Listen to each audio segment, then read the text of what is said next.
Re-Zero, Volume 2, Chapter 3, Part 3. The Sound of the Chain.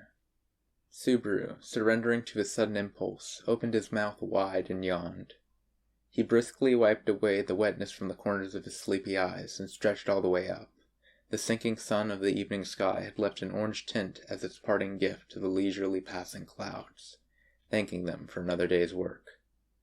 Subaru watched the clouds as he rotated his arms, legs, and neck to make sure everything was in working order.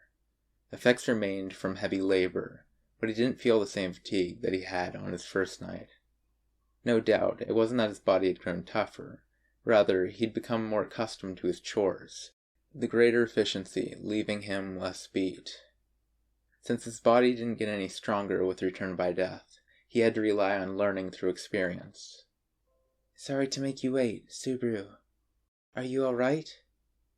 Yeah, I'm totally okay. Finish your shopping, Rem? Yes, no hold-ups. It seems you are rather popular. Holding a carry bag containing the things she'd bought and complimenting Subaru was a blue-haired girl, Rem. Wearing her maid uniform, Rem was holding down her wind-blown hair as she looked at Subaru, his servant's outfit stained with mud, dust, tears, and snot, with a slightly hardened expression. Kids have been taking a liking to me since way back. I guess they really fell for, motherly stuff that I just can't keep bottled up. It's because children are just like animals and naturally decide a hierarchy. They instinctively recognize whether it's appropriate to make light of a person or not. That doesn't sound much like praise. Sharp comments like that were what made him accept that Rem and Ram were actually sisters. Ram was direct. Rem was roundabout. You had to have a thick skin to stick around them. Of course, their job was one that could not be accomplished without physical toughness as well. The village closest to the mansion where Subaru and Rem were at was called Earlham. Though Roswell dwelled in the Hitherlands, he was nonetheless a minor lord possessing several pieces of land. Everywhere within them, and Earlham village was no exception, the residents welcomed Subaru and Rem like it was the natural thing to do, speaking to them in a very friendly manner. Apparently, just the fact that the twins spent a lot of time in contact with them in the course of shopping meant word of Subaru's existence had passed around. The shock at the speed rural rumors traveled surprised Subaru, but still, though it was awkward, Subaru was happy for the warm welcome. Having said that, what's with those brats getting all clingy like that? Don't they know that touching everything just gets your fingers burned? Can't they tell I'm putting out a hard-boiled aura here? It seems your pretending to be a motherly adult kept you quite busy all by yourself. The by yourself part sounded a bit sharp there, but it would have been nice being busy without getting mobbed like that. I really should have stuck with you going shopping. Since Subaru's inability to tell ingredients apart made him useless, Ren had him kill time in the village while she was shopping. The kids found him, and he was immediately abducted. Man, they just don't have any respect. That's why I can't really get into little kids. When it comes to lack of respect, you look plenty childish to me. That very sound theory. Having said that, I think taking someone for granted from the get-go is a little different. Ram's really good at that, though. Sister is incredible. They were speaking past each other, somewhat. The way Rem seemed full of herself as she boasted about her sister, plus the fact that her sister wasn't watching, made Subaru surmise that they were true feelings. Feels like Ram's personality caused a lot of conflict, though. Her unflinching demeanor is part of her charm. It is not something I can pull off. Subaru, hearing a sad undertone to the words she added at the end, knit his brow, but didn't press the point. With Subaru suddenly at a loss for words, Rem seemed to snap back to normal as she changed the subject. Come to think of it, how is your studying going? I'd like to say steadily, but it's not as simple as that. Stuff like this needs time to slowly nurture and develop, just like love. As long as you don't give up midway. There wasn't much tenderness in that comment just now. Seeing that his shout brought a slight smile to Rem's face, Subaru also smiled in relief. It had already been 4 days since Rem had offered him personal lessons. He'd heard Rem might take over, but she hadn't actually assumed the instructor's position as of yet. Rem, being that busy, meant that the burden of Rem was all the greater. Subaru kept smiling and waved to Rem, who was acting slightly hesitant for once. Don't worry about it. I'm not going to give up or disappoint Ram. I just wish she wouldn't fall asleep on my bed in the middle of the lesson. It's really distracting. Sister is probably acting that way to spur you forward. Man, your total worship of your sister is way past normal. Totally demon-possessed. Demon-possessed? Rem tilted her head at the latest word trend Subaru had coined. Like possessed, it's set by a demon instead of a divine spirit. Demon-possessed. It works, huh? Do you like demons? Better than gods. I mean, gods don't give you anything, but a demon will have a good laugh with you over a chat about the future. Talking about the last years seemed especially popular with them. Subaru remembered the image of the red demon and the blue demon hugging each other as they laughed themselves silly, when he suddenly realized there was a definite smile carved upon Rem's face. Whoa! He'd seen her faintly smiling several times over, but this was the first time he'd seen a real smile on her face. Subaru didn't know what had tickled Rem's thoughts, but he snapped his fingers. That smiling face is worth a 1,000,000-volt skyline.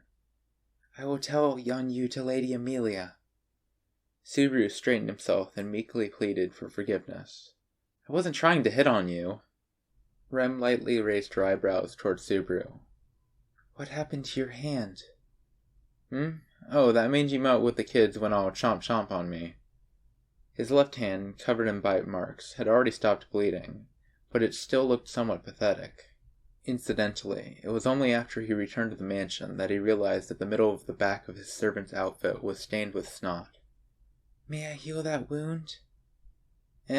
What, you can use healing magic too, Rem? Only simple magic up to first aid level. Perhaps you prefer Lady Amelia? That is a pretty attractive suggestion, but I'll pass on both. Subaru declined her offer while gazing at the bite marks on the back of his left hand. He decided that scars, in a way, were a good thing. The fact that everything, up to and including his scars from the previous loop, had vanished when he'd begun this playthrough weighed heavily on Subaru's mind.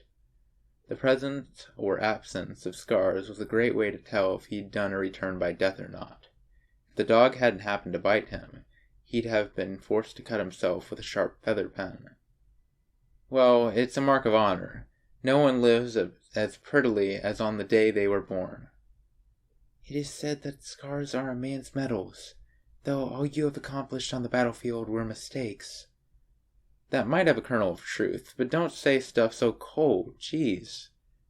The way Rem tilted her head and looked at him indicated that she didn't realize what a venomous tongue she had.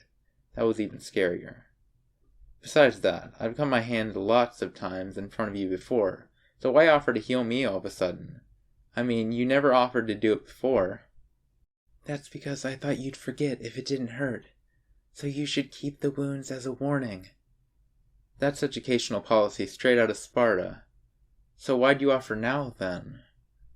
He wanted to know the reason why this case was different from the others, making her unable to let this one go. After Subaru posed his question, Rem kept her silence for a while. Looking at her face from the side, Subaru thought it might have to do with a little smile from earlier.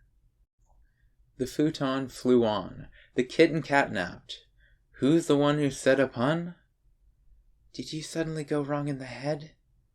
You're jumping to conclusions. No, I thought I'd find out for sure why you were all smiles earlier. Though, considering her reaction to the demon talk earlier, you thought it could be that, too. I thought you'd really go for cheap gags, so I wondered if I tried it, maybe it would put you in a good mood and make you want to be nicer to me, or something like that. Do not expect you'll get a chance to have me heal your wounds ever again. You're that angry? I have been this angry since earlier for your bad-mouthing sister behind her back. I do that a lot lately. The look Rem shot at Subaru grew sharper still thanks to that last comment. Fearful, Subaru gave up on apologizing, closing his mouth and gazing at the sky. Evening was slowly giving way to night. That was when he felt his limbs stiffen. After all, it was his second time in the world reaching the 4th day. So, the challenge is to get to tomorrow morning safely. But before that came another important challenge, making sure that he actually had a promise with Amelia for a date to begin with. For the second time, Subaru Natsuki was approaching his greatest crisis during the first week at Roswell Manor. With things having gone so much against his experiences during the first loop, he couldn't really call it smooth sailing, but the greatest danger was indeed that moment. And so, with a slight blush, Amelia said to him, "So, since Rem and Rem both said they weren't going to show their faces here tonight, I've come to supervise your studying in their place. Not that I can do much to help." And cutely stuck out her tongue. With Subaru sitting facing the desk, having Amelia sitting on the bed, watching him like a hawk, was ferociously whittling down his endurance. Here was a cute girl in the room of a teenage boy, just the two of them, late at night like this. Surely, no one could blame Subaru for losing his concentration as he struggled against his baser instincts. You're taking studying more seriously than I expected, Subaru." Subaru was desperately chanting innocent inside his head, unable to feel innocent at all, when Amelia got up and voiced her admiration.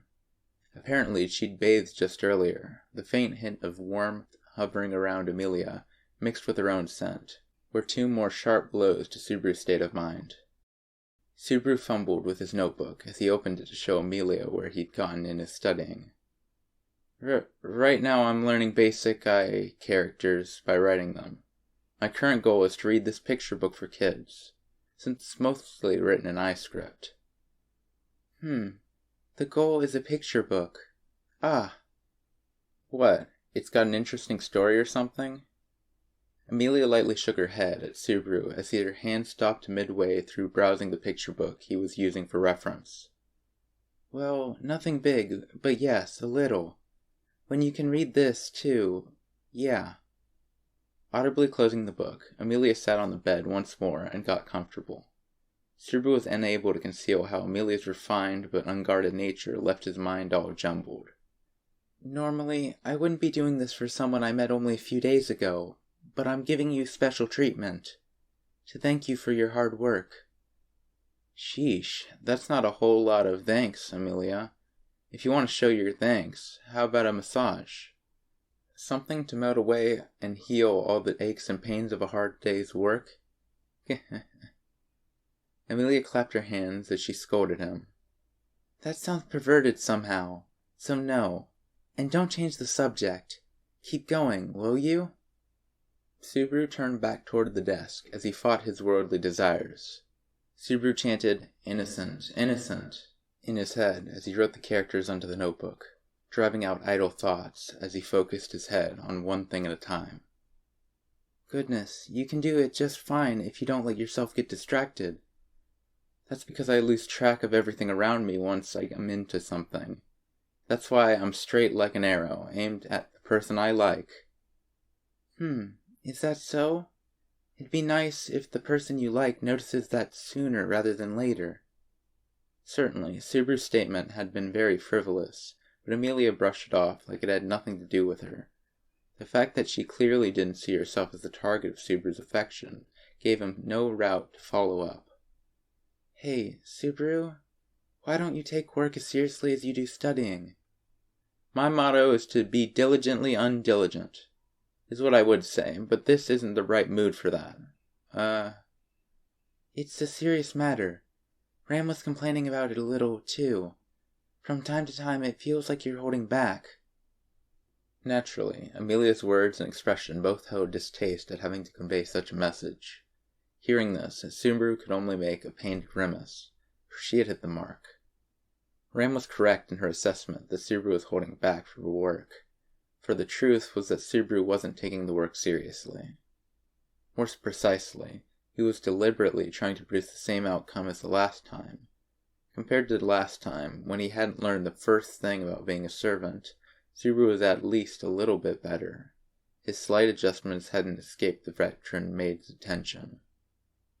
So, you do feel guilty about it. It feels like you're honest to a fault in some odd places, Subaru. You're not slacking off studying, after all. Well, there's some little I guess that's not an excuse. I'll put everything into it starting tomorrow. So please forgive me, Your Highness. I have no objections. Ah, was that a little off? Amelia cutely tilted her head, perhaps wondering if she'd been a little too haughty. Subaru, relieved at seeing Amelia's stance softening, firmly resolved to honor the pledge to Amelia he'd just given. At the very least, there'd be no need to copy the last time after that night was done. He'd work very hard to repay the debts he owed to Ram and Rem from over those 4 days. Not that he thought easing up on the brakes would turn everything around overnight. Feelings are real important here. I want my renewed hard work to completely provoke those 2 sisters. And there, another splendid moment completely wasted. Are you finished studying? I managed to get today's part done. Hey, Amelia, would you listen to a little request of mine? I'd like a reward for working so hard from tomorrow on, so... A reward? Just so you know, I don't have a lot of money I can spare. Wow, you sure were brought up strict. Now, just hear me out. I'll work seriously starting tomorrow, so let's go on a date. Subaru posed with a full smile and a thumbs up as he made his proposal to Amelia. Faced with the greatest smiling face in Subaru's arsenal, Amelia's big eyes blinked slowly. What's a date? A date is when a guy and a girl go out all by themselves. What happens between them, only the goddess of love knows. Then you went on a date with Rem today, Subaru? No, an unexpected counterattack? Please, that didn't count.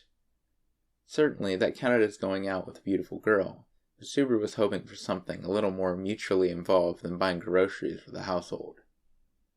I understand you want to go out with me, but where?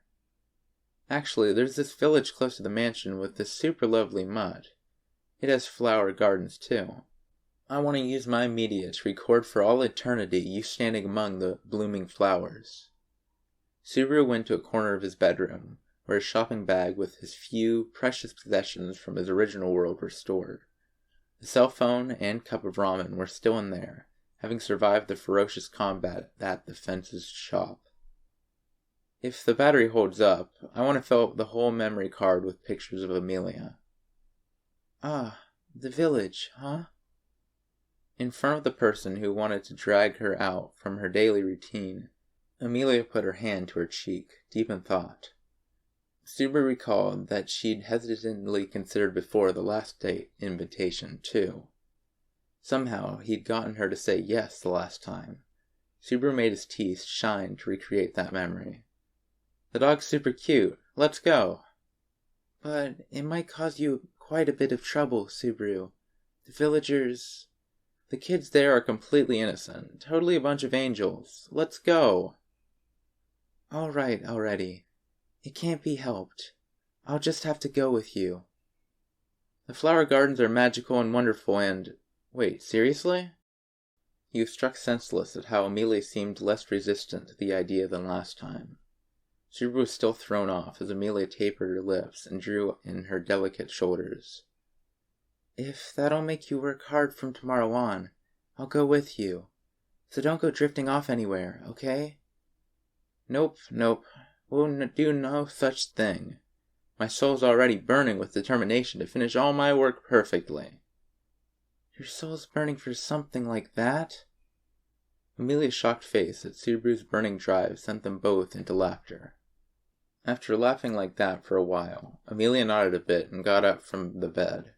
She passed by Subaru's side and looked out the window, making a faint, charming smile up at the sky. The stars are so pretty tonight. It'll probably be clear tomorrow, too. Yeah, it'll be a day I'll never forget. There you go again, Subaru. Amelia turned around and leaned against the windowsill as she began to admonish Subaru for his frivolity. But her tongue stopped moving when she saw the expression on Subaru's face. No doubt it was because, when she hadn't been looking, Subaru's expression had become uncharacteristically serious. If you stay here too long, I'm gonna end up falling asleep and mistaking you for a squeeze pillow till morning. Just now... it's nothing. You know, if you suddenly stop talking like that, it really makes guys nervous. Amelia, perhaps set off by his probing the deeper meaning of her actions, remarked, "It's nothing," as she left the window and cutely strode past Subaru. She went straight to the doorknob before looking back. "Now then, Butler Subaru, work hard to come tomorrow. Rewards come only to children who work hard for them." She made a light wave of her hand to bid him good night, followed by a smile and a toss of her hair. Without waiting for Subaru's reply, the silver silhouette vanished past the doorway. He could stretch out his hand, but it could not reach. All that remained in his room of the lovely girl was the faint scent of her perfume in the air. But... Hold on, seriously? Geez, I'm getting really popular here. Seriously. The promise had been made once more. Now, Subaru could challenge the night again. It was 6 hours to get through the 4th night, 6 hours before the promised morning of the 5th day. Now, Mr. Fate, let's do this. Subaru was sitting on the floor with his back against the bed, anxiously passing each moment as he waited for daybreak. The coldness of the floor hadn't really registered in the 2+ hours he'd spent sitting there, but Subaru's body was extremely, almost excessively aware of the cold. The reason was simple. He could sleep with his heart pounding like this anyway. His heartbeat was fast and loud, making large thumps as he could swear were ringing in his eardrums. His senses were keen to the point of feeling his blood coursing through his whole body. His fingers throbbed non-stop like they were numb. Here's what I get for looking forward to the promise with Amelia. Geez, I haven't had this much trouble sleeping since before that picnic in the 1st grade. And I ended up oversleeping for the school trip. Really takes me back. His reminiscing, distracting him somewhat. Subaru glared at the sky he'd been looking up at for hours on end. Still a long time, he bleatedly thought. It was about 4 hours until morning. He didn't feel sleepy whatsoever, but remaining on guard for whatever might occur had frayed his nerves. Thinking of the possibility of an attack made it impossible for him to focus on anything else to kill time. Besides, continuing to think was the only thing Subaru could do. He'd redone the last 4 days, as in 4 days for the 2nd time. There were numerous differences in discord with prior events. They had heavily affected the path he'd taken to reach that night. Subaru had surely checked off the majority of the events in his memory. However, what nagged at him was that he still didn't have a clue how to avoid causing a new loop. Relations with Amelia were good. He felt like relations with Ram and Rem were getting better, but he hadn't encountered Beatrice since that night. The last time, it wasn't for long, but Subaru had been in contact with Beatrice. Setting that aside, he had barely seen Beatrice this time around. Strict time management had prevented him from exchanging more than a few words with her. Just like before, she gave me a good tongue lashing just from seeing my face. Sheesh. He didn't recall having much discussion with her, but it was most certainly Beatrice's being there that had saved Subaru's mind from shattering when confronted with facing his first day. It was the sheer normality of how she blew him off that made Subaru feel calm enough to find himself. I should have thanked her for that somehow. Not that Beatrice would appreciate what he was thanking her for, and no doubt she'd make quite a sour face if he did, but Subaru still wanted to share his thoughts with her. With a smile, he thought back on the thorny conversations the two had instead engaged in. If he made it to the next morning, there'd be lots and lots more that he could accomplish. He had things he wanted to say, not just to Beatrice, but to Ram, Rem, and even Roswell. Of course, he wanted that to be after first exhausting 10,000 words on Amelia. Looking back on it, he had to smile. Putting last time and that time together, it was 8 days all told. Maybe it was the mushy feeling inside him that made his eyelids seem a bit heavier. though there were still 3 whole hours until morning. This is an MMO. It's no joke if I fall asleep here. He rubbed his eyelids as the sudden sleepiness faded away, but the sleepiness had come with a chill. He made a bitter smile as his body began shivering out of the blue. He cradled both shoulders, trying to raise his body temperature, but the chill wouldn't leave him no matter what he did. Still, the sleepiness gradually got worse. Subaru, so gripped with optimism, realized that the situation had changed. Looking closer, he saw that the skin under the sleeves of his track jacket had goosebumps all over. Chilled to the bone, he couldn't stop shaking. It wasn't normal. The season of this other world was like late springtime in his own world. The days were almost too warm for long-sleeve shirts. So why were his teeth chattering like this? This is bad. Don't tell me this is... Feeling a chill that came not from cold, but from fear, Subaru nervously put his hands on the floor. But with the shaking already spreading through his whole body, his arms could not support him. When he got up, his knees felt creaky enough to break apart. Subaru was aghast at how sluggish and nauseated he felt. Somebody... Subaru's heart rate, so strong just earlier, had weakened, and his breathing was hard as he left the room. He wanted to call for help, but his raspy voice caught in his throat. His legs were cramping as if his lungs weren't accepting oxygen from the dry air that hovered in the dark corridor. This is bad, was the thought that dominated the back of Subaru's mind. He didn't have any tangible understanding of what was happening to his body. The one thing he did know was that his life was in danger. Subaru sluggishly walked forward, groaning as he made his way toward the stairway going up. Each step through the familiar passageway was labored enough that it seemed to shave off another piece of his soul. Reaching the stairs, he climbed up one step at a time on hands and feet. He wondered how long it would take him to reach the top. Just thinking about it deflated Subaru as he crawled deeper into the hallway. The insides of his body seemed to be melting. He felt like everything was turning into some kind of soup. The vomit that welled up and dripped from the corner of Subaru's mouth onto the corridor. His face was stained with tears. Subaru, crawling so pathetically, had only one thing, one person in the back of his mind. Amelia. I have to get to Amelia. Responsibility, or perhaps duty.